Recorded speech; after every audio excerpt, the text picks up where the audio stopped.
ऐसा तो मैं ना मरन देना खुदकुशी का आराम होती तो मैं मरन दे खुदकुशी कर देना तो दरिया में गवर्नमेंट से मना किया था इन बारिशें सीजन में दरिया के किनारे नदी के किनारे बिल्कुल नहीं जुलना। ठीक है, अचानक पानी आ जुलता, अचानक सैलाब चढ़ता, बंदे की जान जुल सकती। समझ गए?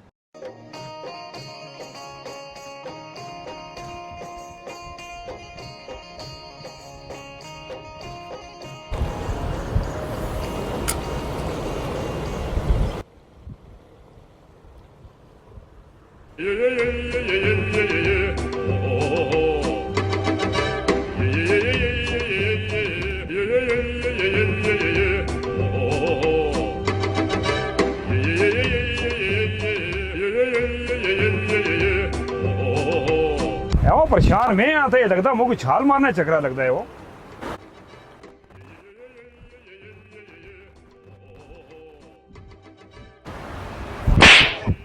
ये मसले यो भैया क्यों मार दे दरिया कोई थोड़ा ऐसा तो मैं ना मरन देना खुदकुशी का आराम होती तो मैं मरन दे खुदकुशी कर देना तो दरिया में तो मैं आप मारसा मैं तो मसला क्या है अपनी परेशानी में दस तो ज्यादा मैं परेशान था बैठा था।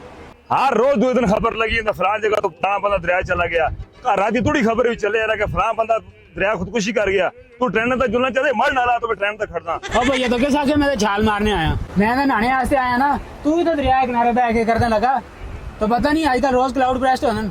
ऐसा कल एकदम मैं थोड़ी जान बचाई वो तो तुम नवे नवे कानून दसने लगे था। मैं तो जिस तरह से आ गया तुम्हें तू तो दरिया के किनारे के कर दे।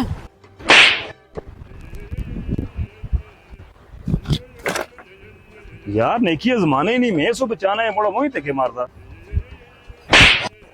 तुम्हें कहता सौण तू की मारे हम और मैं तो ता मारे मैं थोड़ी अंदरों गल करना चाहता सा कि सच है कि तू खुदकुशी करने से आया। चल मार चल चल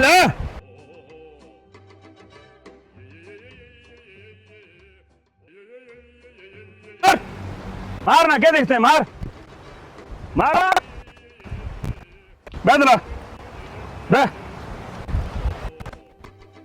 जरा बंदा करता खुदकुशी ठीक है और दुनिया का भी आराम की मौत की मर गया आखिर की जन्नत तो भी महरूम हो गया।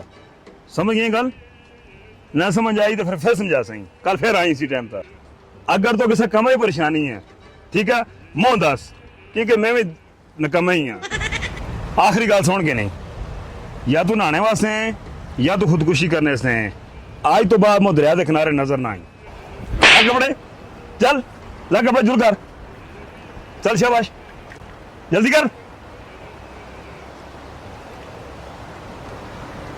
ला ला जल्दी कर।